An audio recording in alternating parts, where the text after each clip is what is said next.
ভালোবাসার মানুষের জন্য বানিয়ে নিলাম স্মোকি ফ্লেভারের পাতা পোড়া পিঠা। তালের এই পাতা পোড়া পিঠা কিন্তু খেতে বেশ লাগে। এই মৌসুমে একবার বানিয়ে নেবেন।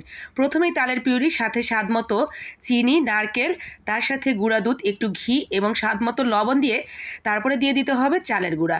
আতপ চালের গুঁড়া অথবা সিদ্ধ চালের গুঁড়া যে কোনো একটা দিলেই হবে। ব্যাটার তৈরি করে কিছুক্ষণ রেস্টে রেখে দিয়ে তারপরে কাঁঠাল পাতার উপরে সামান্য একটু তেল মেখে নিয়ে ঠিক এইভাবে পাতার শেপ দিয়ে দিয়ে দিতে হবে ব্যাটারটা। উপরে একটু নারকেল কোড়া দিয়ে সুন্দর করে ডেকোরেশন করে নিয়েছি।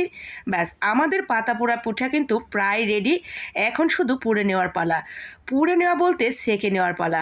আমরা যে কোনো একটা তাওয়ার উপরে ঠিক এইভাবে এপাশ ওপাশ করে সেঁকে নেব। ছেঁকাটা ঠিক এমনভাবে ছেঁকতে হবে যাতে ভেতরেও সিদ্ধ হয়ে যায়, আবার উপরেও একটু সুন্দর কালার আসে পোড়া পোড়া। দারুণ স্বাদের এই স্মোকি ফ্লেভারের পাতা পোড়া পিঠাটা খেতে এত বেশি ভালো লাগে যে যে কারোরই মন জয় করে নেবে। দেরি না করে ভালোবাসার মানুষগুলোর জন্য বানিয়ে